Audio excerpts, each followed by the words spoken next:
എൻ്റെ സഹോദരന്മാരെ, നിങ്ങൾ വിവിധ പരീക്ഷകളിൽ അകപ്പെടുമ്പോൾ നിങ്ങളുടെ വിശ്വാസത്തിന്റെ പരിശോധന സ്ഥിരത ഉളവാക്കുന്നു എന്നറിഞ്ഞ് അത് അശേഷം സന്തോഷം എന്ന് എണ്ണുവിൻ.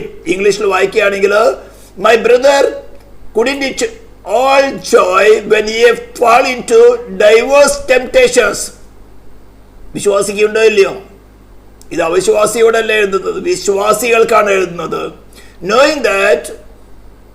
knowing this, that the trying of your faith worketh patience. But let patience have her perfect work, that ye may be perfect and entire, wanting nothing. എന്നാൽ നിങ്ങൾ ഒന്നിലും കുറവില്ലാതെ തികഞ്ഞവരും സമ്പൂർണ്ണരുമാകേണ്ടത് സ്ഥിരതയ്ക്ക് തികഞ്ഞ പ്രവൃത്തിയും കൂടെ ഉണ്ടാകട്ടെ. അപ്പൊ ഞാൻ കുറച്ച് വാക്യങ്ങൾ മാത്രമേ ഈ പെർസീവറൻസിനെ കുറിച്ചുകൊണ്ട് എടുത്തിട്ട് പറയുന്നതേ ഉള്ളൂ. അപ്പോൾ അനേകർ ഇങ്ങനെ ഒരു ഡോക്ടറിൻ ആവശ്യമില്ല, ഫെയ്ത്തിന്റെ വൺ ആക്ടിൽ ഇതെല്ലാം നടന്നു കഴിഞ്ഞു, ഇനി നമ്മൾ സ്വർഗത്തിലാണ്. വാക്യങ്ങൾ പറയാം. കൃപയാലല്ല വിശ്വാസം മൂലം രക്ഷിക്കപ്പെട്ടിരിക്കുന്നത്. ഇരുട്ടിന്റെ അധികാരത്തിൽ വിടിവെച്ച് തന്റെ സ്നേഹസ്വരൂപനായ പുത്രന്റെ രാജ്യത്തിലാക്കി വെച്ചിരിക്കുന്നു. ദഹിപ്പിക്കുന്ന അഗ്നിയിലാണ് വെച്ചിരിക്കുന്നത്. അവിടെ സേറ്റാൻ എങ്ങനെ കടന്നു വരും? ദുഷ്ടാത്മാക്കൾ എങ്ങനെ കടന്നു വരും? ഇങ്ങനെ വേറും ബോഷത്തരമായിട്ട് ദൈവവചനങ്ങളെ തന്നെ എടുത്തുകൊണ്ട് നിങ്ങളുടെ ഇമോഷനെ ഡെവലപ്പ് ചെയ്ത്, ഇമോഷനെ സ്റ്റിമുലേറ്റ് ചെയ്ത് വേറും ബോഷത്തരത്തിൽ നിങ്ങൾ നിർത്തുന്ന അനേകരുണ്ട്. അവർക്ക് ഈ ഒരു അനുഭവം ഉണ്ടായിട്ടില്ല. അടുത്തൊരു വാക്യം ഗലേഷ്യൻസ് 6:9 പറയുന്നത്, and let us not grow weary of doing good, for in due season we will reap, if we do not give up. എന്തിലാ? വിശ്വാസത്തിലെ തുടർച്ചയില് അവരോട് പറ്റിച്ചേർന്ന് നിൽക്കുന്നത്. പഴയ നിയമത്തിലോ അല്ലെ ഉപദേശത്തിൽ കച്ച ഒരു മനുഷ്യനോട് പറ്റിച്ചേർന്നിരിക്കുന്ന പോലെ ഞാൻ ഇസ്രായേൽ ഗ്രഹത്തെയും യഹൂദ ഗ്രഹത്തെയും എന്നോട് പറ്റിയിരിക്കുമാറാക്കി. എന്നാൽ അവർക്ക് ടെസ്റ്റ്മെന്റ് ആയില്ല. റോമൻസ് 5:3-4 പല പ്രാവശ്യം പഠിപ്പിച്ചിട്ടുള്ളതാണ്. അതായത് സ്തോത്രം, we also glory in our sufferings because we know that the sufferings produces perseverance. കഷ്ടത സഹിഷ്ണുതയും, സഹിഷ്ണുതയും സിദ്ധത പ്രത്യാശയും ഉളവാക്കുന്നു. That produces by exercising. നമ്മളിടയ്ക്ക് വരികയാണ് ഹീബ്രു 12:1-2 ഒന്നുകൂടി ഒന്ന് വായിക്കുകയാണ്. Hebrew chapter 12 verse 1 and 2. നിങ്ങൾക്ക് അറിയുന്ന വാക്യമാണ് അതൊക്കെയും, അതുകൊണ്ട് പെട്ടെന്ന് മനസ്സിലാക്കി എടുക്കാവുന്നതാണ്. ആകയാൽ നാമും സാക്ഷികളുടെ ഇത്ര വലിയൊരു സമൂഹം നമുക്ക് ചുറ്റും നിൽക്കുന്നത് കൊണ്ട് സകല ഭാരവും മുറുകെ പറ്റുന്ന പാപം വിട്ട് നമുക്ക് മുമ്പിൽ വെച്ചിരിക്കുന്ന ഓട്ടം എങ്ങനെയാ? മിണ്ടാതിരുന്നാൽ മതി എന്നാണ് പറഞ്ഞിരിക്കുന്നത്. സ്ഥിരതയോടെ ഓടുക. വിശ്വാസത്തിന്റെ നായകനും പൂർത്തി വരുത്തുന്നവനുമായ യേശുവിനെ നോക്കുക. തന്റെ മുമ്പിൽ വെച്ചിരുന്ന സന്തോഷമോർത്ത് അവൻ അപമാനം അലക്ഷ്യമാക്കി ക്രൂശിനെ സഹിക്കുകയും ദൈവസിംഹാസനത്തിന്റെ വലത്തുഭാഗത്ത് ഇരിക്കുകയും ചെയ്യുന്നു. നമ്മുടെ ഡെസ്റ്റിനേഷൻ അങ്ങോട്ടാണ്. കഴിഞ്ഞ ദിവസം മനുഷ്യപുത്രൻ എന്ന ക്ലാസ്സിൽ ഞാൻ വ്യക്തമായിട്ട് പറഞ്ഞിരുന്നു. മഹാപുരോഹിതനായ കയ്യഫാവ് വസ്ത്രം കീറാനുള്ള കാരണം, അല്ലെങ്കിൽ സ്റ്റീഫനെ കല്ലെറിയാനുള്ള കാരണം, കയ്യഫാവിന്റെ മുമ്പിൽ നീ അത്യുന്നത ദൈവത്തിന്റെ പുത്രനായി ക്രിസ്തു തന്നെയെന്ന് ചോദിക്കുമ്പോൾ യാഹ്വേ ഐ ആം എന്ന് പറഞ്ഞത് പോരാ. അത് മാത്രമല്ല, മനുഷ്യപുത്ര ആകാശമേഘങ്ങളോട് ഡാനിയൽ 7:30 പറഞ്ഞിരിക്കുന്ന വാക്യവും മഹിമയുടെ വലത്തുഭാഗത്തിരിക്കും. സങ്കീർത്തനം 110 1-2 വാക്യം കൂടി പറഞ്ഞപ്പോൾ കയ്യഫാവിന് കലിയുടെ മേൽ കലിയളകിയത്. നീ തച്ചനായ ഈ യോസഫിന്റെ കുടുംബത്തിൽ ജനിച്ചവനാ, നിന്നെയാണോ ഞങ്ങൾ വാഴാൻ പോകുന്നത്? നിന്റെ മുമ്പിലാണ് ഞങ്ങൾ വണങ്ങാൻ പോകുന്നത്. ഞങ്ങൾ മന്ത്രപ്പട്ടിയുള്ള മഹാപുരോഹിതന്മാരെ. ഇതാണ് ഈ റിലീജിയസ് ലീഡേഴ്സിന് സത്യം പറയുമ്പോൾ ചൊറിയുന്നത്. അവർക്ക് പട്ടയുണ്ട്, അഭിഷേകമുണ്ട്, ഓർഡിനേഷനുണ്ട്. തിരുമേനിന്ന് കിട്ടിയതായിരിക്കാം, പോപ്പിന്ന് കിട്ടിയതായിരിക്കാം, സെൻട്രൽ പാസ്റ്റിന്ന് കിട്ടിയതായിരിക്കാം. പക്ഷെ സത്യം കയ്യിലില്ലെങ്കിൽ ഇവരൊന്നും ഇവിടേക്ക് ഇരിക്കാൻ പോകുന്നില്ല.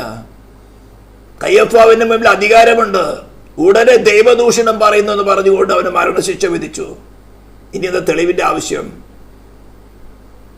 അതിനെ വളരെ അരച്ചു കുറിച്ച് പഠിച്ചിരിക്കുന്നതാണ് ദാനിയേൽ പ്രവചനം. അവരൊക്കെയും മശിയ വരുന്നത്, ആകാശമേഖലയിൽ തച്ചനെ അവർക്ക് അംഗീകരിക്കാൻ പറ്റുന്നില്ല. ഇതാണ് സത്യം ഉപദേശിക്കുന്നവരുടെ മുമ്പിൽ നിൽക്കുന്ന വലിയൊരു ചലഞ്ച്. ഗ്രേറ്റ് ഓർഡിനേഷൻ ഉള്ളവരൊക്കെ ഞങ്ങൾ ഓർഡിനേഷനിലാണ് ധരിക്കുന്നത്. ഓർഡിനേഷൻ തരുന്ന ആരാ? താൻ സ്വന്തം രക്തത്തെ സമ്പാദിച്ച് സഭയെ മേയിപ്പാൻ പരിശുദ്ധാത്മാവാണ് പരമേൽപ്പിക്കുന്നത്. അപ്പൊ പറയും അപ്പോസ്തല പ്രവൃത്തി 13-ാം അധ്യായത്തില് ബർന്നബാസിനെയും പൗലോസിനെയും കൈവെപ്പ് കൊടുത്ത് അയച്ചില്ലയോ? ഉണ്ട്. ഡിനോമിനേഷന്റെ കൈവെപ്പുകൾ കിട്ടുന്നുണ്ട്. നമ്മളിവിടെ കുമ്പനാട് കണ്ടല്ലോ കഴിഞ്ഞ ദിവസം, കൈവെപ്പ് കിട്ടിയവരുടെ കോലാഹലം. പോട്ടെ, നമ്മുടെ സബ്ജക്റ്റ് അതല്ല. ഓക്കെ, അപ്പോൾ പെർസീവറൻസിനെ കുറിച്ചുകൊണ്ട് ഞാൻ പറയുമ്പോൾ നിങ്ങളെല്ലാം പറയുമ്പോൾ ക്രിട്ടിസൈസ് ചെയ്യുന്നു പറയരുത്. കാരണം ഇതെല്ലാം കുറച്ച് കാര്യങ്ങൾ പറഞ്ഞാലേ ഈ പെർസീവറൻസിൽ നിങ്ങൾ നിർത്താൻ പറ്റുകയുള്ളൂ. ഇത് തുടച്ചു മാറ്റി കളഞ്ഞു പേരിക്കുന്ന ഒരു ഉപദേശമാണ്. ഇതിനൊന്നും ആവശ്യമില്ല. ഫെയ്ത്തിന്റെ ഫസ്റ്റ് ആക്ടിൽ ഇതെല്ലാം കംപ്ലീറ്റ് ആയി. ഈവൻ സാങ്ക്ടിഫിക്കേഷൻ കംപ്ലീറ്റ് ആയി. വചനം വേണമെങ്കിൽ കോട്ടുമ്പോൾ നിങ്ങൾ ദൈവത്തിന്റെ ആത്മാവിനാൽ ശുദ്ധീകരണം പ്രാപിച്ചിരിക്കുന്നു. ഫാസ്റ്റ് ടെൻസിലാണ് ഇതിലിരിക്കുന്നത്. വാക്യങ്ങളും വേണമെങ്കിൽ അവിടുന്ന് കോട്ട് ചെയ്യാം. ഇതൊന്നും അനുഭവിക്കത്തക്ക വേണം. വാസ്തവത്തിൽ എന്താണെന്നറിയോ? അവർ വിടിയും തെരഞ്ഞെടുപ്പുള്ളവരല്ല. വീണ്ടും ജനത്തെ അനുഭവം അനുഭവിച്ചിട്ടില്ല. ഇനി 1 Corinthians 15:2, and by him you are saved if you hold firmly to the word I preached to you. നമ്മൾ ചിന്തിച്ചൊരു വാക്യമായിരുന്നു അത്. Then 2 Timothy 2:11 and 12. 2 Timothy chapter 2.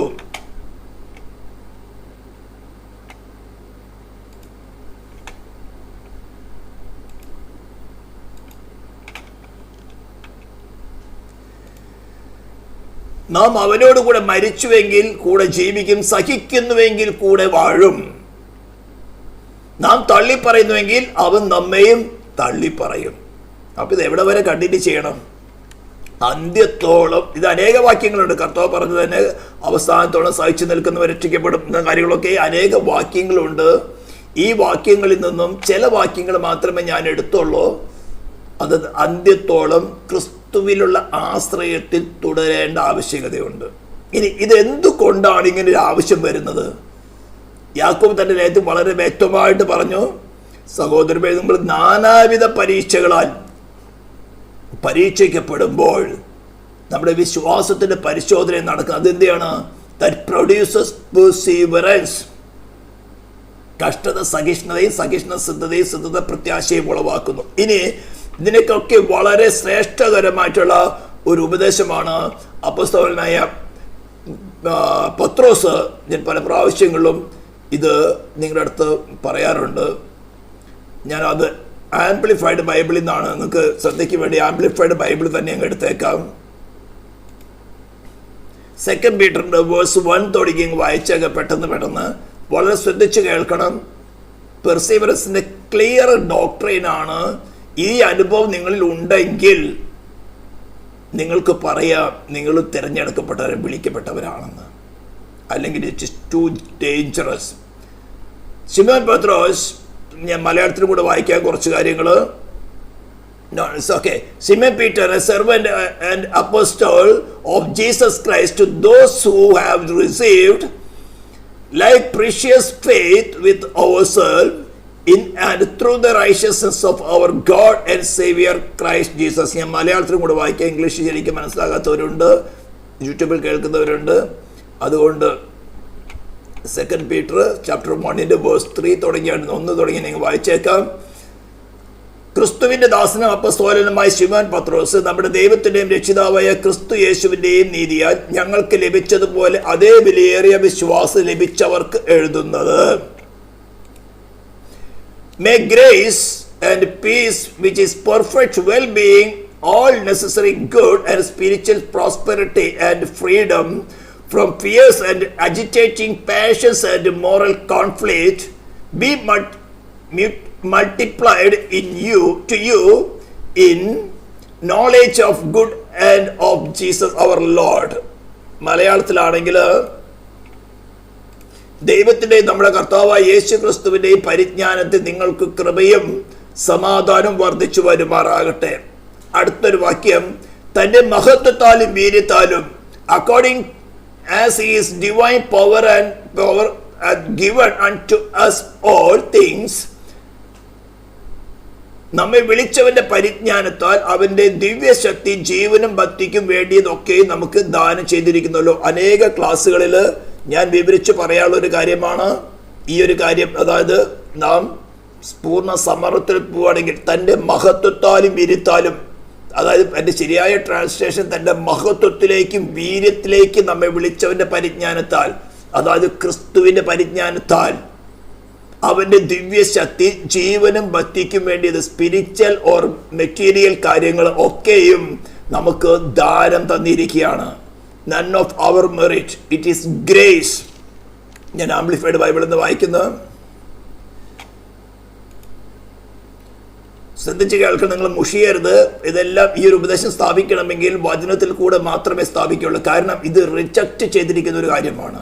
ഈ ഒരു ഡോക്ട്രിൻ മിക്കവാറും എല്ലാവരും റിജക്റ്റ് ചെയ്തിരിക്കുന്ന കാര്യം. അതുകൊണ്ട് ഞാനിതിനെ എൻ്റെ ബുദ്ധി കൊണ്ടോ മറ്റൊന്നും ഞാൻ സ്ഥാപിക്കാൻ ആഗ്രഹിക്കുന്നില്ല. ദൈവ വചനത്തിൽ കൂടെ മാത്രമേ സ്ഥാപിക്കാൻ ആഗ്രഹിക്കുന്നുള്ളൂ.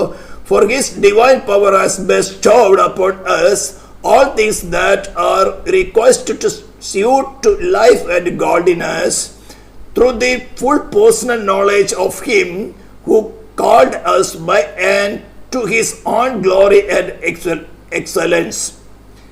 Then fourth verse, by means of this he has bestowed, ശ്രദ്ധിക്കണം വേർഡ് യൂസ് ചെയ്തിരിക്കുന്നത്, he has bestowed on us his precious and exceedingly great promise, so that through them you may escape by flight from the mortal decay, rottenness and corruption that is in the world because of covetousness, lust and greed, and become cherished partakers of the divine nature. ഈ ലോകത്തിലുള്ള മലയാളത്തിൽ കൂടെ വായിച്ചിട്ട് ഞാനത് explain ചെയ്യേണ്ട ആവശ്യമില്ല. അവയാൽ എന്താണ്? തൻ്റെ മഹത്വത്താലും വീര്യത്താലും നമ്മെ വിളിച്ചവന്റെ കൃപയാൽ ജീവനും ഭക്തിക്കും വേണ്ടതൊക്കെ നമുക്ക് ദാനമായി തന്നിട്ടുണ്ട്. ഒരു പ്രത്യേക എഫേർട്ടോ അതിനുവേണ്ടി ഒരു കുസ്തിയും പിടിക്കേണ്ട, കിട്ടുന്നത് മതി. ഇവിടെയാണ് ഗ്രീഡിനെ അടിച്ചമർത്ത് ക്രൂശിലിടേണ്ട ആവശ്യകത. എന്നെ സ്നേഹിച്ച് തൻ്റെ പുത്രന്റെ രാജ്യത്തിലേക്ക് വിളിച്ചവനായ പിതാവ്, എൻ്റെ സ്വർഗസ്ഥനായ പിതാവ് എനിക്ക് എന്ത് ആവശ്യം, എന്ത് നല്ലതെന്ന് കണ്ടിട്ടുണ്ട്, അതെനിക്ക് മതി. അതിനപ്പുറം വരുന്ന ഗ്രീഡ് എനിക്ക് വേണ്ട. അപ്പൊ എനിക്ക് തന്നിരിക്കുന്നത്, മൂന്നാം വാക്യത്തിൽ പറഞ്ഞിരിക്കുന്നത്, മഹത്വത്താലും വീര്യത്താലും നമ്മെ വിളിച്ചവന്റെ പരിജ്ഞാനത്താൽ അവന്റെ ദിവ്യശക്തി എനിക്ക് ആവശ്യമുള്ളത്, ജീവനുള്ള ആവശ്യമുള്ളത്, ഭക്തിക്ക് ആവശ്യമുള്ളത് ഒക്കെയും എവരിത്തിങ് എനിക്ക് ദാനം തന്നിട്ടുണ്ട്. അതുവയാൽ ആ തന്നിരിക്കുന്നതിനാൽ അവൻ നമുക്ക് വിലയേറിയതും അതിമഹത്വമായ വാഗ്ദത്തങ്ങൾ നൽകിയിരിക്കുന്നു. ആവശ്യമുള്ള വാഗ്ദത്തങ്ങളൊക്കെയും ഉണ്ട്. ഇവയാൽ നിങ്ങൾ ലോകത്തിൽ മോഹത്താലുള്ള നാശം വിട്ടൊഴിഞ്ഞ് ഏദൻ തോട്ടത്തിലേക്ക് തിരിഞ്ഞു നോക്കണം. എന്താ സംഭവിച്ചത്? ദൈവത്തെ കൂടാതെ വാഴുവാനുള്ള മോഹം ഗർഭം ധരിച്ചു. ഫസ്റ്റ് നടക്കുന്നത് ഗർഭധാരണമാണ്. മോഹം ഗർഭം ധരിച്ചു, പാപത്തെ പ്രസവിച്ചു, പാപം മരണത്തെ കൊണ്ടുപോകുന്നു. ഇതാണ് അതിന്റെ സീക്വൻസ്. അപ്പൊ ലോകത്തിൽ മോഹത്താലുള്ള നാശം വിട്ടൊഴിയേണ്ട ഡ്യൂട്ടി നമ്മുടേതാണ്. ഇതിനാണ് പെർസീവറൻസ് എന്ന് പറയുന്നത്. ഇതൊന്നും ആവശ്യമില്ല. ഫെയ്ത്തിന്റെ വൺ ആക്ടിൽ everything is perfect. We are saved, രക്ഷിക്കപ്പെട്ട് സ്നാനപ്പെട്ടു, കർത്താവെ വേഗം വന്നിട്ട് നീ അങ്ങനെ എടുത്തോട്ടെ. നടക്കുകയില്ല. ഇതുപോലെ വീണ് പോയവരുടെ ഉപദേശമാണ് രക്ഷാഭദ്ര എന്ന് പറഞ്ഞത്. വീണ് പോയവരുടെ ഉപദേശം. ഓക്കെ, രക്ഷിക്കപ്പെട്ടു എന്ന് പറഞ്ഞാൽ ഇതെല്ലാം കഴിഞ്ഞിട്ട് ഈ ശരീരം വിട്ട് പിന്നെ നിനക്ക് ടെംപ്റ്റേഷൻ ഒന്നുമില്ല. ഈ ശരീരം വിട്ട് കഴിഞ്ഞാൽ ടെംപ്റ്റേഷൻ ഒന്നുമില്ല. അതിനു മുമ്പ് നിന്റെ ഉള്ള പ്രാണന്റെ റീഫോർമേഷൻ നടക്കണം. നിന്റെ ഹ്യൂമൻ സ്പിരിറ്റ് ക്രിസ്തുവിനാൽ വീണ്ടും ജനനം പ്രാപിച്ചിരിക്കുന്നത്. നിന്റെ സോളിന്റെ റീജനറേഷൻ അതൊരു സീക്വൻസ് നടക്കേണ്ടതാണ്. നീയും പരിശുദ്ധാത്മാവും കൂടെ ചെയ്യേണ്ടത്. ഇതിനാണ് സാങ്ക്ടിഫിക്കേഷൻ എന്ന് പറയുന്നത്. നിന്റെ ബോഡിയുടെ കൺവേർഷൻ അക്കോർഡിംഗ് ടു ഫിലിപ്പൈൻസ് 3:20 അത് കർത്താവ് ചെയ്തെടുക്കുന്നതാണ്. ഇതൊക്കെ ഞാൻ പല ക്ലാസ്സുകളും പറഞ്ഞിട്ടുണ്ട്. ജസ്റ്റ് ഒന്ന് റിമൈൻഡ് ചെയ്യാണ്. നിങ്ങൾ ലോകത്തിൽ മോഹത്താലുള്ള നാശം വിട്ടൊഴിഞ്ഞിട്ട് ദിവ്യ സ്വഭാവത്തിന് കൂട്ടാളികളായി തീരുവാൻ ഇടവരുന്നു. എന്തിനാല്? നമുക്ക് കിട്ടിയിരിക്കുന്ന ജീവനും ഭക്തിക്കും വേണ്ടത് നമ്മെ സ്നേഹിക്കുന്ന പിതാവ് തരുന്നത് മതി. അതിനപ്പുറം മോഹത്താൽ എനിക്കൊന്നും വേണ്ട. എനിക്ക് എന്ത് തന്നിരിക്കുന്നോ it is good for me. അതേത് അവസ്ഥയെ മറ്റൊരുവരോട് കമ്പയർ ചെയ്യേണ്ട ആവശ്യമില്ല. അവനെ ദൈവം ആക്കി വെച്ചിരിക്കുന്നത് അവനെ കുറിച്ചുള്ള ദൈവത്തിന്റെ പ്ലാനാണ്. അതിനൊരു ഉദാഹരണം പറയുക, ഉയർത്തെഴുന്നേറ്റതിന് ശേഷം കർത്താവ് അടുത്ത് വന്നു, പല കാര്യങ്ങളിൽ കൂടെ ഇടപെട്ട് 40 നാളോളം അവളോട് കൂടി ഉണ്ടായിരുന്നു. അതിനുശേഷം മീൻ പിടിക്കാൻ പോണ സമയത്ത്, അതായത് കർത്താവിന്റെ സ്വർഗ്ഗാരോഹണം നടക്കുന്നതിന് മുമ്പ് മീൻ പിടിക്കാൻ പോയിട്ട് അവിടെയും കടന്നു വന്ന് സംസാരിച്ച് പീറ്ററിനെ ഒന്ന് എടുത്തൊന്ന് കുടഞ്ഞ് ശരിയാക്കിയതിന് ശേഷം പിന്നെയും പീറ്റർ ചോദിക്കുക, കർത്താവേ ഇവരെന്ത് സംഭവിക്കും? ഇത് യോഹന്നാൻ ചൂണ്ടിയോട് ചോദിക്കുക, ഇവനെന്ത് സംഭവിക്കും? അപ്പം നീ നിന്റെ കാര്യം നോക്കിയാൽ മതി പീറ്റർ, ഞാൻ സാധാരണ ഭാഷയിൽ പറയാണ്, അവൻ എന്ത് സംഭവിക്കുന്നുള്ളൂ ഞാൻ നോക്കിക്കോളാം, നീ നിന്റെ കാര്യം നോക്ക്. അന്ന് പരിശുദ്ധാത്മാവിന് ശക്തി വന്നിട്ടില്ലായിരുന്നു. 2-ാം അധ്യായത്തിലാണ് പരിശുദ്ധാത്മാ അപ്പോസ്തല പ്രവൃത്തി നടക്കുന്നത്. ഇത് യോഹന്നാൻ സുവിശേഷം 21-ാം അധ്യായത്തിലെ കാര്യം ഞാൻ പറഞ്ഞത്. ഉയരത്തിൽ നിന്നുള്ള ശക്തി വന്നതിന് ശേഷം ആർക്കും അങ്ങനത്തെ ചിന്തയുണ്ടായില്ല. ഉയരത്തിലുള്ള ശക്തി വരുന്നതിന് മുമ്പ് ഒരു ഒരുക്കത്തിന്റെ വിഷയമുണ്ടായിരുന്നു. അവരോട് പറഞ്ഞെന്താ, നിങ്ങൾ യെരുശലേമിൽ നിന്ന് വാങ്ങിപ്പോകാതെ, അതായത് കർത്താവിനെ അറസ്റ്റ് ചെയ്ത് അതേ സ്ഥലത്തുനിന്ന് ക്രൂശിച്ച അതേ സ്ഥലത്തുനിന്ന് വാങ്ങിപ്പോകാതെ എന്നോട് കേട്ട പിതാവിന്റെ വാഗ്ദത്തത്തിനായിട്ട് കാത്തിരിക്കണം. മർക്കോസിന്റെ മാളിക മുറിയില് എല്ലാവരും അവിടെ ആരംഭത്തിലൊക്കെ ആർക്ക് വലതുഭാഗത്തിരിക്കണം, ഇടത്തുഭാഗത്തിരിക്കണം, വലിയവനാര് ചെറിയവനാര്, ഇങ്ങനെ ചില ചിന്താഗതികളൊക്കെ ഉണ്ടായിരുന്നു. കർത്താവിനറിയാം. പക്ഷെ പുറത്ത് ചുറ്റും തങ്ങളുടെ ലീഡറിനെ ക്രൂശിച്ച സമൂഹം നിൽക്കുകയാണ്. കയ്യിൽ കിട്ടിയാൽ ഗലീലക്കാരൻ നീ എന്നെയാണോ വെറുതെ വിടാൻ പോകുന്നത്? സ്തിഫാനോസ് സ്വർഗത്തിലേക്ക് നോക്കിയിട്ട് സ്വർഗം തുറന്നിരിക്കുന്നതും മഹിമയുടെ വലത്തുഭാഗത്ത് യേശു നിൽക്കുന്നതും കണ്ടെന്നൊരു വാക്ക് പറഞ്ഞുള്ള 110-ാം സങ്കീർത്തനം 1-ാം വാക്യത്തില്, ഞാൻ നിന്റെ ശത്രുക്കളെ നിന്റെ പാദപീഠമാക്കുള്ള നീ എന്റെ വലത്തുഭാഗത്തിരിക്കും. ഈ തച്ചനാ യേശു മഹിമയുടെ വലത്തുഭാഗത്ത് കലി പൂണ്ടിട്ടാ കല്ലെറിഞ്ഞത്. മഹാപുരോഹിതൻ കയ്യാഫിന്റെ അടുത്ത് നീ അത്യുന്നത ദൈവത്തിന്റെ പുത്രനായി ക്രിസ്തു തനിയൊന്ന് ചോദിച്ചപ്പോൾ അതേന്നൊക്കെ പറഞ്ഞാൽ മതി. അല്ലെങ്കിൽ അവിടെ യാഹ്വേ അയ്യാം എന്ന വാക്ക യൂസ് ചെയ്തിരിക്കുന്നത്. അടുത്തൊരു കാര്യം കൂടെ കർത്താവ് കോട്ട് ചെയ്തു, മനുഷ്യപുത്രൻ ആകാശമേഘങ്ങളിൽ കൂടെ വരുന്നതും മഹീമയുടെ വലത്തുഭാഗത്തിരിക്കുന്നതും നിങ്ങൾ കാണുമെന്ന് പറഞ്ഞപ്പോ കയ്യഫാവിന്റെ കലിയെല്ലാം കൂടെ എല്ലാം ഒരുമിച്ച് ഇളകി. അതുകൊണ്ട് വസ്ത്രം കീറിയത്.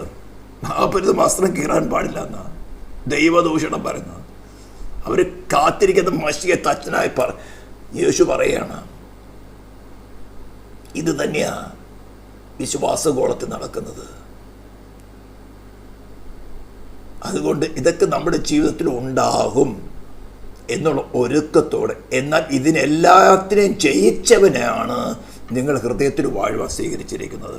അപ്പോൾ ഇത്രയും കാര്യം പറഞ്ഞിട്ട് ഞാൻ ഇനി പ്രധാനപ്പെട്ട കാര്യത്തിലേക്ക് കടന്നു പോകുന്നത്, അതിനു മുമ്പ് ഞാൻ ആംപ്ലിഫൈഡ് ബൈബിളിൽ നിന്ന് വായിക്കാം.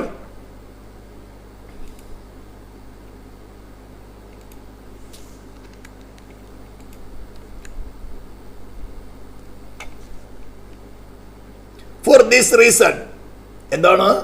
ലോകത്തിൽ മോഹത്താലുള്ള നാശം വിട്ടൊഴിഞ്ഞ് ദിവ്യ സ്വഭാവത്തിന് കൂട്ടാളികളാകണമെങ്കിൽ, പിന്നെയുള്ള വാക്യങ്ങൾ വളരെ ശ്രദ്ധിച്ച് കേൾക്കണം.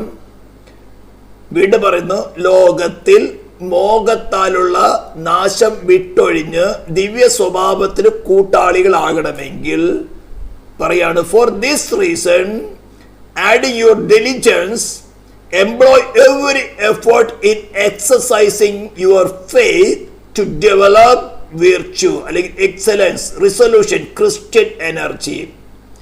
മലയാളത്തിലാണെങ്കിൽ വിശ്വാസത്തോട് വീര്യവും. ഈ വീര്യം എന്താ? നമ്മളിവിടെ കുമ്പനാട് കഴിഞ്ഞ ദിവസങ്ങളിൽ അച്ചായന്മാർ തമ്മിൽ വീര്യം കാണിച്ചായിരുന്നു. അത് ജഡത്തിന്റെ വീര്യമാ. എന്താണ് പോടാ വാടാന്ന് വിളിച്ചത്? ആ വീര്യമല്ല ബൈബിള് പറയുന്ന വീര്യം. ക്രിസ്ത്യൻ എനർജി എന്ന് പറഞ്ഞാൽ പുനരുത്ഥാന ശക്തി. ആ പരിശുദ്ധാത്മാവാണ് നിന്നെ വെളിപ്പെടുത്തുന്നത്. നിന്നിലുള്ളതാ ഒരു പ്രത്യേക വിഷയത്തില്. ഇത് വീണ്ടും ജനം പ്രാപിച്ചവർക്ക് വളരെ വ്യക്തമായിട്ട് മനസ്സിലാകും തന്നെ നടന്ന പ്രവൃത്തി എങ്ങനെയാണെന്ന്. അതേ പരിശുദ്ധാത്മാവ് തന്നെയാണ് നിങ്ങളെ സാങ്ക്ടിഫൈ ചെയ്യുന്നതും. അതേ പരിശുദ്ധാത്മാവ് തന്നെയാണ് അന്ത്യത്തോളം ക്രിസ്തുവിൽ നിലനിൽക്കുവാൻ നിങ്ങളെ സഹായിക്കുന്നതും. ഡിവൈൻ നേച്ചർ, ലോകത്തിൽ മോഹത്താൽ നാശം വിട്ടൊഴിഞ്ഞുകൊണ്ട് നിങ്ങളെ ദിവ്യ സ്വഭാവത്തിന് കൂട്ടാളികളായി തീരുവത്തക്കണം സഹായിക്കുന്നത്, നിർബന്ധിക്കുകയല്ല സഹായിക്കുന്നത് എന്ന് പറഞ്ഞാൽ നിങ്ങളുടെ ഇന്റലക്റ്റിലേക്ക് പവർഫുൾ ആയിട്ടുള്ള ഇൻഫ്ലുവൻസ് തന്ന് അതിനോട് കറസ്പോണ്ടൻ്റ് ഇമോഷൻ ഡെവലപ്പ് ചെയ്ത് നിങ്ങളുടെ ഫ്രീ വില്ലിന് ഡിസിഷൻ എടുക്കാനുള്ള സ്വാതന്ത്ര്യം തരുന്നത് പരിശുദ്ധാത്മാവാണ്. അപ്പോൾ ഇവിടെ യോഹന്നാൻ സുവിശേഷം 6:37 തുടങ്ങി 44 വരെയുള്ള വാക്യങ്ങൾ നിങ്ങളുടെ മൈൻഡിലേക്ക് കൊണ്ടുവരണം. എന്നെ അയച്ച പിതാവ് ആകർഷിച്ചിട്ടല്ലാതെ എൻ്റെ അടുക്കൽ വരുവാൻ ആർക്കും സാധ്യമല്ല. ഞാൻ സ്വയമായിട്ടല്ല ചെയ്യുന്നത്, പിതാവിൻ്റെ ഇഷ്ടമാണ് ഞാൻ ചെയ്യുന്നത്. പിതാവിൻ്റെ ഇഷ്ടമോ അവൻ തന്നിൽ ആരും നശിച്ചു പോകാതെ ഒടുക്കത്തെ നാളിൽ ഉയർത്തെഴുന്നേൽക്കണമെന്നാവുന്നു എന്നെ അയച്ചവൻ്റെ ഇഷ്ടം. അപ്പോൾ ഈ പ്രവൃത്തി നടക്കുന്നത് പിതാവിനാലാണ് നിങ്ങൾ ആകർഷിക്കപ്പെട്ടിരിക്കുന്നത്. പലർക്കും സംശയമുണ്ട്. ആ സംശയമൊക്കെ ശത്രു കൊണ്ടുപോയിടുന്നതാണ്. ഇതാണ് പറഞ്ഞ എവിൾ കിങ്ഡത്തിൽ നിന്നുള്ള ഇൻഫ്ലുവൻസ്. ഇത് അനുഭവിക്കാത്തവരൊക്കെ അതിനോട് കോംപ്രമൈസ് ചെയ്തിട്ടുള്ളവരാണ്. അപ്പോൾ ആ ഇൻഫ്ലുവൻസ് വരുമ്പോൾ പിതാവിനെ ആകർഷിക്കേണ്ട പരിശുദ്ധാത്മാവ് ഒരു പ്രത്യേക സബ്ജക്റ്റിൽ ക്രിസ്തുവിൽ നിങ്ങളെ ദിവ്യ സ്വഭാവത്തിന് കൂട്ടാളികളാകാൻ തീർക്കത്തക്കവണ്ണം ലോകത്താലുള്ള മോഹം നിങ്ങളിൽ ഇനിയും ബാക്കിയുണ്ടോ എന്നറിയാം. അതിന് നിങ്ങളുടെ മുമ്പിൽ കൊണ്ടുവരുമ്പോൾ നിങ്ങൾ എന്ത് ഇമോഷനാണ് ഡെവലപ്പ് ചെയ്യുന്നത് നിങ്ങൾക്ക് വ്യക്തമായിട്ട് മനസ്സിലാക്കി തരും. It is your duty to crucify that. അപ്പോൾ മാത്രമേ പുനരുത്ഥാന ശക്തി നിങ്ങൾ വെളിപ്പെടുന്നത്. ആ പുനരുത്ഥാന ശക്തിയാൽ നിങ്ങൾക്ക് ഈ ലോകത്തിലെ മോഹത്തെ ജയിക്കാൻ സാധിക്കും.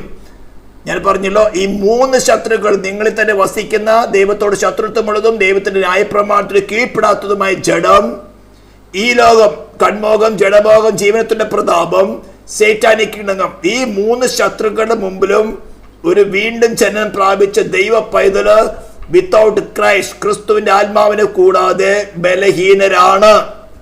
ശരിക്കും മനസ്സിലാക്കിക്കൊള്ളുക. അതിനാണ് പെർസീവറൻസിന്റെ ആവശ്യം. അത്തരം സംഭവം നിങ്ങളുടെ മുമ്പിൽ വരുമ്പോൾ എങ്ങനെ നിങ്ങൾ എന്ത് തിരഞ്ഞെടുക്കുന്നു? ലോകത്തുള്ള മോഹത്തിലേക്കാ ഇതൊക്കെ ഇങ്ങനെ പോവും. എല്ലാവരും ഇവര് മാത്രം സ്വർഗത്തിൽ പോവുകയുള്ളൂ. ആരും നശിച്ചു പോകാതെ അവരെല്ലാവരും രക്ഷ പ്രാപിക്കണമെന്ന് ദൈവത്തിന്റെ ആഗ്രഹം. തന്റെ പുത്രനെ ആദരിക്കാതെ ഒക്കെയും തന്നവൻ സകലം തരാതിരിക്കുമോ? അനേക വാക്യങ്ങൾ കൊണ്ടുക. താൻ സമ്പന്നരായിരിക്കെ നിങ്ങളെ സമ്പന്നരാക്കേണ്ടതിന്, പണക്കാരാക്കേണ്ടതിന് ക്രിസ്തു ദരിദ്രരായി തീർന്ന കഷ്ടം, ഇതൊക്കെ നിങ്ങൾ വെറുതെ കിടന്ന് പഠിപ്പിക്കുകയല്ലേ? ഇതൊക്കെ ഞങ്ങൾ നശിപ്പിക്കാനാണോ? ഇതൊക്കെ കരിസ്മാറ്റിക് ആയ ടീച്ചിങ്സ് ആണ് ദൈവസഭയ്ക്കകത്ത് കടന്നു വന്നിട്ടുള്ളത്. അപ്പൊ ലോകത്തിൽ മോഹത്താലുള്ള നാശം വിട്ടൊഴിങ്ങുന്നത് ഫസ്റ്റ് കണ്ടീഷനാണ്. നിങ്ങളുടെ സകല ഉത്സാഹവും കഴിച്ച് സകല പരിശ്രമത്തോടും കൂടെ വിശ്വാസത്താൽ ക്രിസ്ത്യൻ എനർജി നിങ്ങളിൽ കൂടെ പ്രൊഡ്യൂസ് ആകണം. ജഡത്തിന്റെ മോഹങ്ങൾ വരുമ്പോൾ ലോകത്തിന്റെ കൺമോഹം, ജഡമോഹം, ജീവനത്തിന്റെ ഈ കൺമോഹം, ജഡമോഹം, ജീവനത്തിന്റെ പ്രതാപം എന്ന് പറഞ്ഞാൽ എന്താണെന്ന് അറിയണ്ടേ? കണ്ണിന് ഇമ്പമായുള്ള കാര്യങ്ങളിലേക്ക് കണ്ണ് വെട്ടിപ്പോകുന്നത്. ഇത് വേണ്ടത്ര ഓപ്പർച്യൂണിറ്റീസ് ഉണ്ട്. ജഡത്തിന് ആവശ്യമായ കാര്യങ്ങൾ, ശരീരത്തിന് ആവശ്യമായ കാര്യങ്ങളിലേക്ക് മോഹങ്ങൾ ജനിക്കുന്നത്. ജീവനത്തിന്റെ പ്രതാപം എന്ന് പറഞ്ഞാൽ ക്രിസ്തുവിനെ കൂടാതെ ഏതെങ്കിലും പരിശോധന, ടെംപ്റ്റേഷൻസ് വരുമ്പോൾ ആവശ്യം എന്നാൽ ഉപയോഗിക്കത്തക്കവണ്ണം ഒരു സെക്യൂരിറ്റി വേറെ സ്ഥലത്ത്. അത് ചിലപ്പോൾ മരുന്നിന്റെ സെക്യൂരിറ്റി ആയിരിക്കാം, പണത്തിന്റെ സെക്യൂരിറ്റി ആയിരിക്കാം, പൊളിറ്റിക്കൽ ഇൻഫ്ലുവൻസിന്റെ സെക്യൂരിറ്റി ആയിരിക്കാം, വേൾഡിലി പവറിന്റെ സെക്യൂരിറ്റി. ആവശ്യം വന്നാൽ ഒന്ന് ഫോൺ എടുത്ത് കറക്കിയാൽ മതി, ബാക്കി കാര്യം അവർ ചെയ്തോളൂ. കർത്താവേ, ഞാൻ നിന്നെ മാത്രം സ്നേഹിക്കുന്നു, നിന്നെ മാത്രം, നീ എന്റെ കർത്താവ്. നല്ലോണം ഇരിക്കുമ്പോ ഒക്കെ നീ എന്റെ കർത്താവ്. അല്ല, അപ്പുറം ടെംപ്റ്റേഷൻ വന്ന ആ നമ്പർ ഒന്ന് സേവ് ചെയ്ത് വെച്ചേക്ക്. ഇതിനെ പറയുന്ന പേരാണ് ജീവനത്തിന്റെ പ്രതാപം. ആവശ്യം വന്നാൽ ഉപയോഗിക്കുവാൻ തക്കവണ്ണം സൂക്ഷിച്ചു വയ്ക്കുന്ന വേൾഡിലി റിസോഴ്സസ്. ഇത്തരങ്ങളൊക്കെ ഉണ്ടെങ്കിൽ ഇതൊന്നും സ്വർഗത്തിൽ നിന്ന് ഉയരത്തുള്ള പിതാവിൽ നിന്നുള്ളതല്ല, ഈ ലോകത്തിൽ നിന്നുള്ള അത്രേ. അപ്പൊ ഈ ലോകത്തുള്ള മോഹത്താൽ ഇതിന്റെ നാശം വിട്ടൊഴിയണം. ഇതാർക്കും ഉണ്ടാകുന്നറിയാമോ? ഈ വീണ്ടും ജനനം പ്രാപിച്ചവർക്കേ ഇതിന് സാധിക്കുകയുള്ളൂ.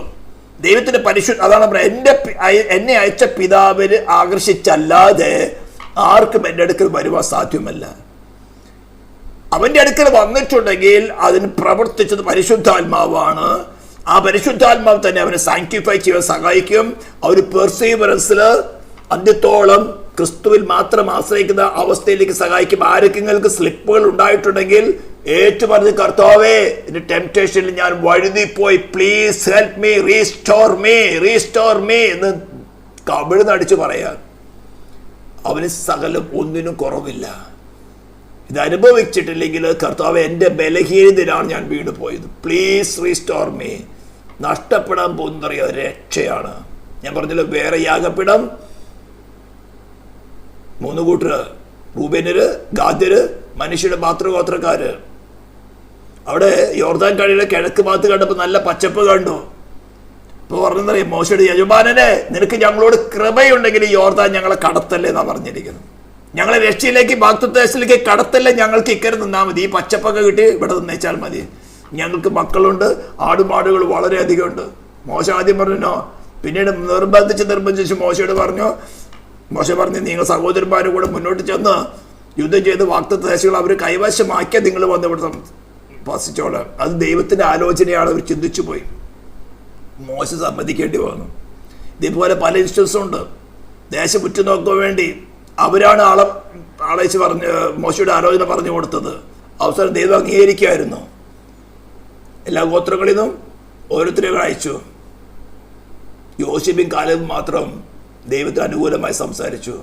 അവരാലോചന പറഞ്ഞില്ലായിരുന്നെങ്കിൽ ഈ മിശ്രദേശത്ത് പിടിപ്പിച്ചു കൊണ്ടുവന്ന ദൈവം ഇത്രയും വർഷങ്ങൾ പല പ്രാവശ്യം ദൈവത്തെ ഒരു പരീക്ഷിച്ചും ദൈവം തന്റെ സഹിഷ്ണുതയിൽ പറഞ്ഞു പോയി വാഗ്ദത്ത ദേശം അവകാശമാക്കിക്കൊള്ളാൻ പറഞ്ഞിട്ടും വിശ്വാസം ഡെവലപ്പായില്ല. എന്താ പറയുക, ഇതൊക്കെയാണ് ഞാൻ പറഞ്ഞ പഴയ നിയമത്തിലും ഈ പെർസീവറൻസിന്റെ ഉപദേശമുണ്ട്. ഇത്ര വർഷങ്ങൾക്ക് ശേഷം പല പരീക്ഷകളിൽ പലതിലും കൂടെ പോയി പല പ്രാവശ്യം വീണിട്ട് ദൈവം ഒരു റീഇൻസ്റ്റേറ്റ് ചെയ്ത് വാഗ്ദത്തം അബ്രാഹാമിന് കൊടുത്ത വാഗ്ദത്ത പ്രകാരം താൻ യോർദാൻ കടത്തി വാഗ്ദത്ത ദേശത്ത് എത്തിക്കാം എന്ന് പറഞ്ഞിട്ടും ഒന്നുകൂടി ഒന്ന് പരിശോധിച്ച് നോക്കുക.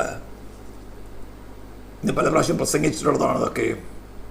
ആവർത്തന പുസ്തകം 1-ാം അധ്യായത്തിൽ വായിച്ചു നോക്കിയാൽ മതി. അതുപോലെ സംഖ്യാപുസ്തകം 14-ാം അധ്യായം. മോശ സമ്മതിക്കേണ്ടി വന്നു അവരുടെ മുമ്പിൽ. ദൈവം വിട്ടുകൊടുത്തു പോയി അന്യകട്ടെ. അവരുള്ളിലിരിക്കുന്നത് പുറത്തു വന്നു. അതിൽ യോശുവയും കാലേബും മാത്രം നിന്നു. അതുകൊണ്ട് ദൈവം പറഞ്ഞു, യോശുവയും കാലേബിനെയും അവരുടെ മക്കളോട് കൂടി ഞാൻ യോർദാൻ കടത്തി അക്കരെ എത്തിച്ചു. മറ്റൊക്കെ 40 വർഷം തിരുന്ന് കറങ്ങി എല്ലാം ചത്തുപോയി. സെക്കൻഡ് ജനറേഷനെയാണ് യോർദാൻ കടത്തി കൊണ്ടുപോയത്. ഇതേ കാര്യം നമ്മളിലും ഉണ്ട്. ഇതൊക്കെ നമുക്ക് ബുദ്ധി ഉപദേശത്തിന് വേണ്ടി എഴുതിയ കാര്യമാണ്. അപ്പോൾ ഓക്കെ, ഞാൻ ഫസ്റ്റ് അവിടെ നിൽക്കുന്നതേ ഉള്ളൂ. ഇന്ന് മിക്കവാറും വിശ്വാസ ഗോളത്തിൽ ഇവിടെ നിൽക്കുന്നതേ ഉള്ളൂ.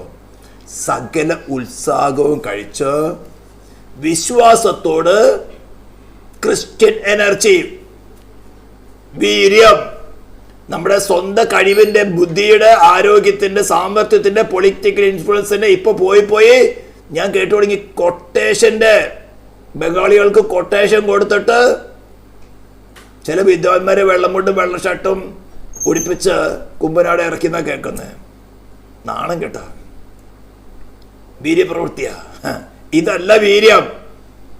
നിന്നിലുള്ള ബലഹീനത മുഴുവനും വെളിപ്പെട്ട്, അയ്യോ ഞാൻ അരിഷ്ട മനുഷ്യൻ, ഈ മരണകരമായ ശരീരത്തിന് ആര് വിടിവിക്കാം എന്ന് നീ ഓരോ സബ്ജക്റ്റിലും സമ്മതിക്കുമ്പോൾ മാത്രമേ പരിശുദ്ധാത്മാവ് ആ പുനരുദ്ധാന ശക്തി വെളിപ്പെടുത്തുകയുള്ളൂ. മലാക്കിയുടെ പ്രവചന പുസ്തകം 3-ാം അധ്യായത്തിൽ 1 തുടങ്ങി 5 വരെ വാക്യം ഞാൻ വളരെ വ്യക്തമായിട്ട് വരുന്നിട്ടുണ്ട്. അവൻ വരുവോളം ആർ സഹിച്ചു നിൽക്കും. അവൻ ഊതി കഴിക്കുന്നവന്റെ തീ പോലെയും അലക്കുകാരന് ചാരവെള്ളം പോലെ ഇരുന്നു കൊണ്ട് ലേവ്യ പുത്രന്മാരെ ശുദ്ധീകരിക്കും. നിഴലായിരിക്കുന്ന ലേവ്യ പുത്രന്മാർ പ്രത്യേകിച്ച് ഉപദേശിക്കുന്നവരാണ്. അവർക്ക് അത്രമാത്രം ഉണ്ടെങ്കിൽ ഇന്ന് വളരെ ഈസി ആയിട്ട് പറയാണ് രക്ഷാഭദ്രത. Once saved always saved. ഇഷ്ടംപോലെ ജീവിച്ചോ. പിന്നെ ഇത് ഈ പുസ്തകത്തിൽ ഈ പറഞ്ഞ കാര്യങ്ങളൊക്കെ കീറിക്കളയണം. അപ്പൊ നിങ്ങൾ സകല ഉത്സാഹവും കഴിച്ച് വിശ്വാസത്തോട് വീര്യവും, അടുത്താണ് വീര്യത്തോട് പരിജ്ഞാനം. അപ്പോഴാണ് മനസ്സിലാകുന്നത്, യെസ്, ഞാൻ എന്ന കുപ്പ എനിക്ക് വേണ്ട. ഇതാ പൗലോസ് പറയുന്നത്.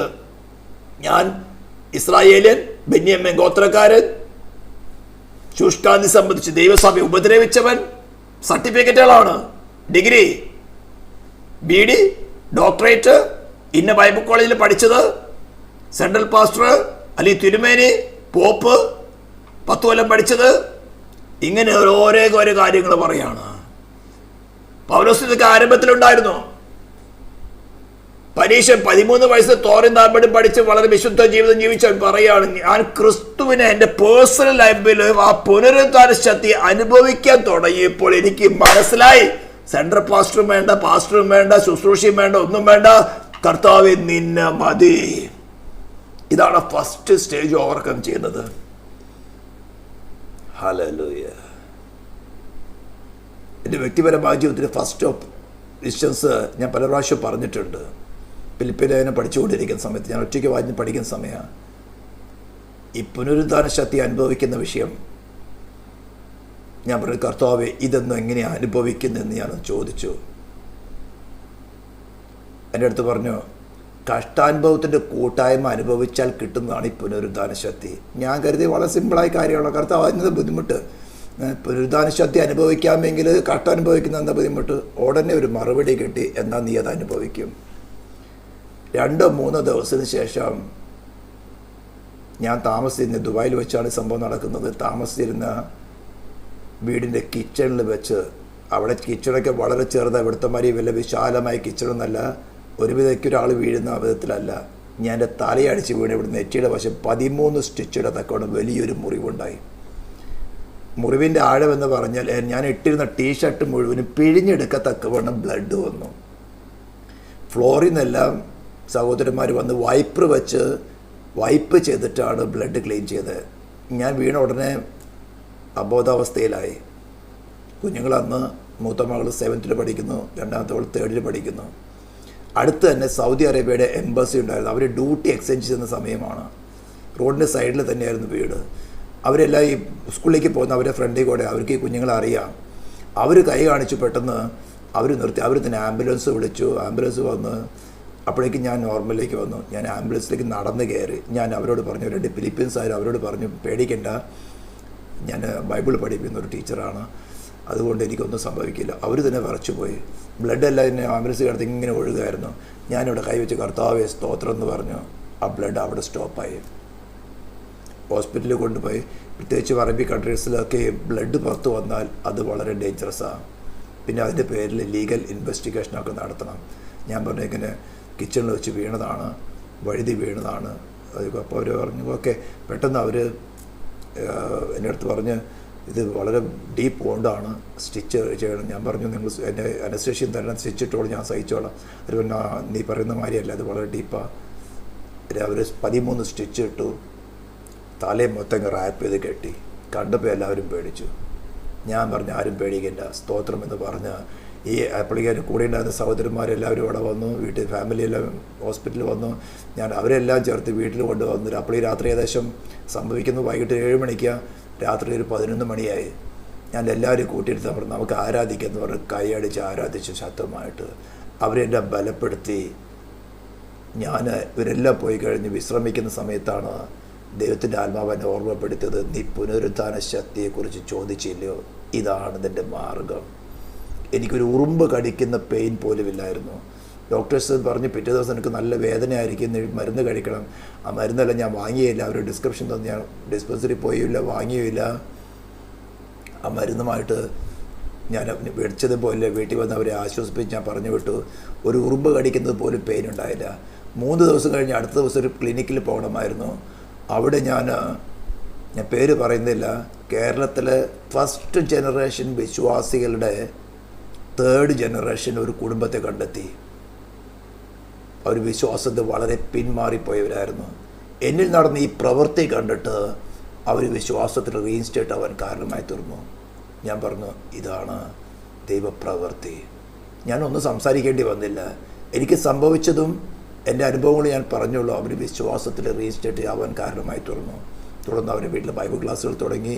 അവർ ദൈവവചനത്തെ ഉറപ്പിക്കാൻ കാരണമായി തീർന്നു. ഞാൻ പറഞ്ഞത്, ഈ പുനരുത്ഥാന ശക്തി അനുഭവിക്കുന്നതിന് മുമ്പ് നമ്മുടെ കഷ്ടാനുഭവത്തിൻ്റെ ഒരു കൂട്ടായ്മയുണ്ട്. ഇതാർക്കും ഇഷ്ടമല്ല. പഠിപ്പിക്കുന്ന മിക്കവാറും ഉപദേഷ്ടാക്കന്മാർക്ക് ഇഷ്ടമല്ല.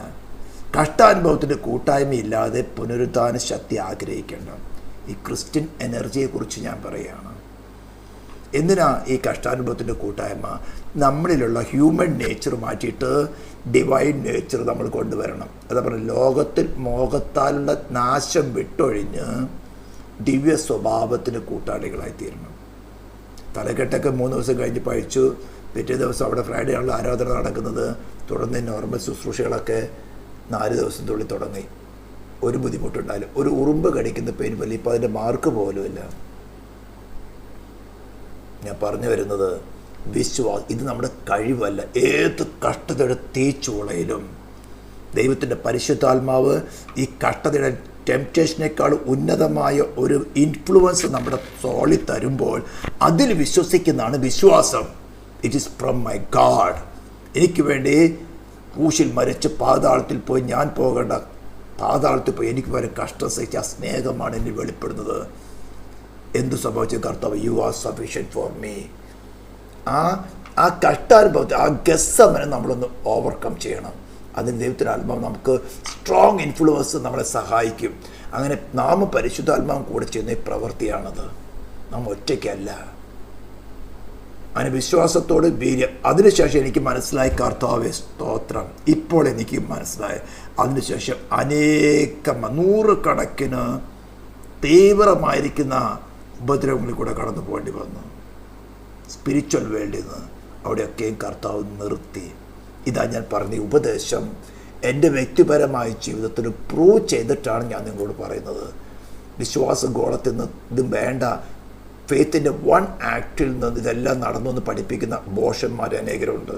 ഇനി ഇതിൻ്റെ പല സ്റ്റെപ്പുകളുണ്ട്. ഞാൻ കുറേശ്ശെ പറയുന്നുള്ളൂ. ഇപ്പോൾ ഫസ്റ്റ് എന്താണ്?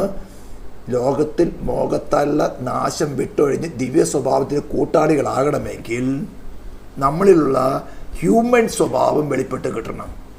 നമ്മൾ ഹ്യൂമൻ സ്വഭാവം എന്താണ്? ക്രിസ്തുവിനെ കൂടാതെ വാഴണമെന്നുള്ള സ്വഭാവം. ഇതാണ് ഞാൻ പറഞ്ഞല്ലോ, ജഡമോഹം, കൺമോഹം, ജീവനത്തിൻ്റെ പ്രതാപം. അത്യാവശ്യം വരുന്ന സമയത്ത് ഉപയോഗിക്കാൻ തൽക്കാലം സെക്യൂറാക്കി വയ്ക്കുക. ഇതെല്ലാം കെട്ടഴിക്കണം. ഈ കുറ്റി അടിച്ചിട്ട് തോണിയെ കരയിൽ കുറ്റി അടിച്ച് കെട്ടിയിട്ട് തോണിയെ സമുദ്രത്തിലേക്ക് ഇറക്കുകയാണെങ്കിലുണ്ടല്ലോ, ഓളം വരുമ്പോൾ അതിങ്ങനെ കിടന്നാടും. പക്ഷെ ഉറപ്പ് എവിടെയാ? കരയിലടിച്ച കുറ്റിയാണ്. കുറ്റി അടിക്കാന്ന് പറഞ്ഞാൽ അറിയില്ല, അത് ആ റോപ്പിലാണ് ബലം കിടക്കുന്നത്. അപ്പോൾ ഓളം അടിക്ക് കർത്താവ് ഞാൻ ആരാധിക്കുന്നു, ഒന്നും എനിക്ക് സംഭവിക്കില്ല. ഇങ്ങനെയാണ് വിശ്വാസം. ഇന്നത്തെ ആ കയറും കഴിച്ച് കളയണം.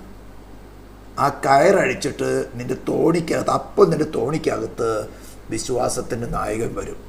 നിൻ്റെ കുറ്റിയും കയറും കരയിലടിച്ചിട്ടുണ്ടെങ്കിൽ നീയും ആ കുറ്റി തമ്മിലുള്ള ബന്ധമാണ്, കയറും തമ്മിലുള്ള ബന്ധമാണ്.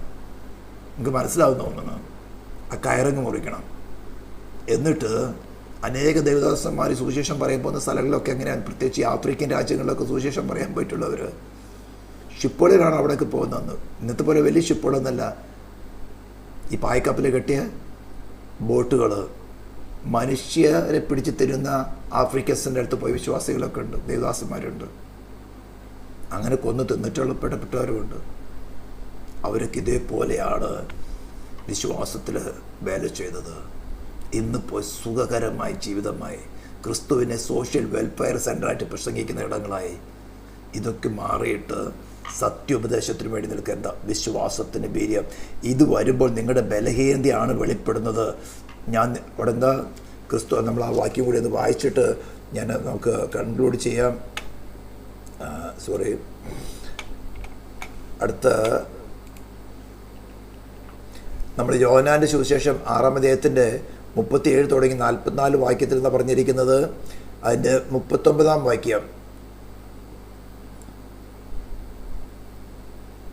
മലയാളത്തിൽ ഞാൻ പെട്ടെന്ന് വായിക്കാം, നിങ്ങൾക്ക് പെട്ടെന്ന് മനസ്സിലാകും. John chapter 6.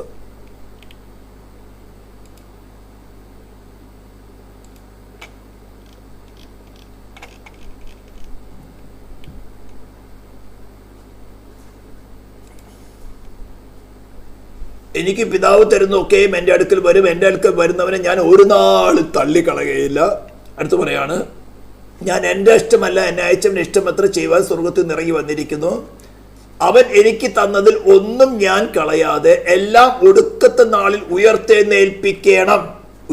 എഴുന്നേൽക്കണം എന്നല്ല, ഉയർത്തെഴുന്നേൽപ്പിക്കണം എന്നാകുന്നു എന്നെ അയച്ചവൻ്റെ ഇഷ്ടം. അപ്പൊ പിതാവിനാൽ എലക്റ്റഡായിട്ട് തിരഞ്ഞെടുക്കപ്പെട്ടിട്ട് പുത്രന്റെ അടുത്തേക്ക് വന്നിരിക്കുന്ന നിങ്ങളെ കുറിച്ചുള്ള പുത്രന്റെ ഡ്യൂട്ടി എന്ന് പറഞ്ഞാൽ ഒടുക്കത്തെ നാളിൽ ഉയർത്തെഴുന്നേൽപ്പിക്കത്തക്കവണ്ണം നിങ്ങളെ സാങ്ക്ടിഫൈ ചെയ്ത് താൻ വിശുദ്ധനായിരിക്കുന്ന പോലെ നിങ്ങളെയും വിശുദ്ധരാക്കി തീർക്കണം. ഇതിൽ നിന്ന് അവൻ ഒരു നാൾ നിങ്ങളെ തള്ളിക്കളയയില്ല. പുത്രനെ നോക്കിക്കൊണ്ട് അവന് വിശ്വസിക്കുന്ന ഏവരും നിത്യജീവൻ ഉണ്ടാകണമെന്നാവുന്നു എൻ്റെ പിതാവിൻ്റെ ഇഷ്ടം. ഞാൻ അവനെ ഒടുക്കത്തെ നാളിൽ ഉയർത്തെഴുന്നേൽപ്പിക്കും. പിതാവിൽ ആകർഷിക്കപ്പെട്ടവർ തന്നെയാണ് ഇത് കേൾക്കുന്നത്. നിങ്ങളുടെ സോളിന് വ്യക്തമായിട്ട് അത് മനസ്സിലാകും. ഞാൻ സ്വർഗത്തിൽ നിന്ന് ഇറങ്ങി വന്ന അപ്പം എന്ന് അവൻ പറഞ്ഞതിനാൽ യഹൂദന്മാർ അവനെ കുറിച്ച് അടുത്ത വാക്യങ്ങളും 2 വാക്യം സ്കിഡിന് ശേഷം ഞാൻ പറയുന്നത്, യേശു അവരോട് പറഞ്ഞത്, എന്നെ അയച്ച പിതാവ് ആകർഷിച്ചിട്ട് അതല്ലാതെ ആർക്കും എൻ്റെ അടുക്കൽ വരുവാൻ കഴിയുകയില്ല. ഞാൻ ഒടുക്കത്തെ നാളിൽ അവനെ ഉയർത്തെഴുന്നേൽപ്പിക്കും. എല്ലാവരും ദൈവത്താൽ ഉപദേശിക്കപ്പെട്ടവരാകുമെന്ന് പ്രവാചക പുസ്തകങ്ങളിൽ എഴുതിയിരിക്കുന്നു. ഓരോ ഇൻഡിവിജ്വലിനും ഹൃദയത്തിൽ നല്ലവണ്ണം മനസ്സിലാകും എങ്ങനെയാണ് പിതാവിൻ്റെ ഉപദേശം, ടീച്ചിങ്. ഞാൻ പറഞ്ഞല്ലോ, ഈ കഷ്ടാനുഭവത്തിൻ്റെ കൂട്ടായ്മ പുനരുദ്ധാന ശക്തി എങ്ങനെ പ്രാപിക്കുന്നത്. ഇത് വൺസ് എക്സ്പീരിയൻസ് ചെയ്താൽ പിന്നെ നിങ്ങൾ പറയുക കർത്താവ് വല്ല, പക്ഷേ എന്നോട് ഓരോ സ്റ്റെപ്പ് മുന്നോട്ട് പോകുന്നവരും ഹാർഡ്ഷിപ്പ് കൂടിക്കൊണ്ടേയിരിക്കുകയുള്ളൂ. പക്ഷേ ഒരു പ്രോമിസ് തന്നിട്ടുണ്ട്, ഞാൻ നിന്നെ ഒരു നാൾ കൈവിടുകയില്ല. നിന്നെ ഒടുക്കത്തെ നാളിൽ ഉയർത്തെഴുന്നേൽപ്പിക്കണമെന്ന ആഗ്രഹത്തോടു കൂടിയാണ് എന്നെ അയച്ച പിതാവ് നിന്നെ എൻ്റെ അടുത്ത് കൊണ്ടുവന്നിരിക്കുന്നത്. എൻ്റെ ഡ്യൂട്ടിയാണ് നിന്നെ ഉയർത്തെഴുന്നേൽപ്പിക്കണം. എന്നാൽ അത് ഫിസിക്കൽ ആക്ഷനിൽ കൂടെയല്ല, നമ്മളിൽ ഒരു മോറൽ ആക്ഷൻ എന്ന് പറഞ്ഞ് നമുക്ക് ഇൻഫ്ലുവൻസ്, സ്ട്രോങ് ഇൻഫ്ലുവൻസ് തന്ന് നമുക്ക് ഏത് തിരഞ്ഞെടുക്കണമെന്നുള്ള ഫ്രീ വില്ല് നമുക്ക് ഇപ്പോഴുണ്ട്. നമ്മുടെ ഫ്രീ വില്ലിൽ ഫ്രീസ് ചെയ്തിട്ടില്ല. അപ്പോൾ ഞാൻ പറഞ്ഞു വരുന്നത്, ഇത് യാഥാർത്ഥ്യമായ ഒരു ഉപദേശമാണ്. പെർസീവറൻസ് എന്ന് പറയുന്നത് അന്ത്യത്തോളം വിശ്വാസത്തിൽ ക്രിസ്തുവിൽ ആശ്രയത്തിൽ നിലനിൽക്കുക എന്നുള്ളത്. അപ്പൊ ഫസ്റ്റ് എന്താണ്? ക്രിസ്തുവിലുള്ള ആശ്രയത്തിൽ കൂടെ എന്ത് വേണം? വീര്യപ്രവൃത്തി, ക്രിസ്ത്യൻ എനർജി അല്ലെങ്കിൽ പുനരുദ്ധാന ശക്തി നമ്മൾ കൂടെ വെളിപ്പെടണം. അങ്ങനെ വെളിപ്പെട്ട് വരുമ്പോൾ നമുക്ക് പരിജ്ഞാനം വർദ്ധിക്കും. ഇത് ഞാൻ വെറുതെ അങ്ങ് വാക്യം പറഞ്ഞു പോയിട്ട് കാര്യമില്ല. പീറ്റർ അവസാനം വന്ന് പറഞ്ഞ് കൺക്ലൂഡ് ചെയ്യുന്നത്, നിങ്ങളുടെ വിളിയും തിരഞ്ഞെടുപ്പും ഉറപ്പാക്കണമെങ്കിൽ ഈ കാര്യങ്ങളിൽ കൂടെ പോയേ പറ്റുള്ളൂ എന്നാണ്. ദൈവം കൃപ ചെയ്യുന്നില്ല. ബാക്കി കാര്യങ്ങൾ നമുക്ക് സാവകാശം ചിന്തിക്കാം. അപ്പോൾ ഇന്ന് ഇത് ചിന്തിക്കുക. ഈ പെർസീവറൻസിൻ്റെ ഡോക്ടർ എന്ന് പറയുന്നത് ബൈബിളിൽ തിറഞ്ഞു നിൽക്കുന്ന, പഴയ നിയമത്തിലും പുതിയ നിയമത്തിലും നിറഞ്ഞു നിൽക്കുന്ന ഒന്നാണ്. അല്ലെങ്കിൽ ആരെങ്കിലും പഠിപ്പിക്കുന്നുണ്ട് അത് മോശത്തരമാണ്, നിങ്ങളുടെ രക്ഷ നഷ്ടപ്പെടുത്തുള്ള വേറൊരു യാഗപീഠമാണ്, സൂക്ഷിച്ചൊഴിഞ്ഞുകൊള്ളുക. അതിന് വളരെ വ്യക്തമായിട്ട് പീറ്റർ തൻ്റെ സെക്കൻഡ് ലെറ്റർ എഴുതിയിരിക്കുന്നതാണ്. വിശ്വാസത്തോട് വീര്യം, വീര്യത്തോട് പരിജ്ഞാനം, പരിജ്ഞാനത്തോട് ഇന്ദ്രിയം, ഇന്ദ്രിയത്തോട് ഭക്തി, പിന്നെ സ്ഥിരത. ബൈ എക്സസൈസിങ് ഫെയ്ത്ത് എന്ന് പറഞ്ഞിരിക്കുന്നത് വെറുതെ അല്ല.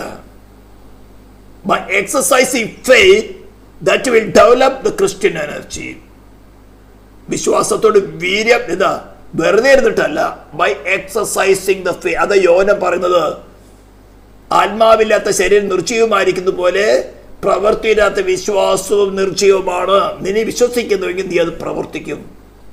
അല്ലെങ്കിൽ നിന്നുള്ള വിശ്വാസം ട്രൂ ഫെയ്ത്ത് അല്ല എന്ന് നിനക്ക് മനസ്സിലാകുന്നെങ്കിൽ, കർത്താവെ ഞാൻ ഇത്രാണ് പിടിച്ച കൊമ്പ് ശരിയല്ല, ഇത് വേറെ യാഗപീഠമാണ്, പ്ലീസ് റീസ്റ്റേർട്ട് മീ.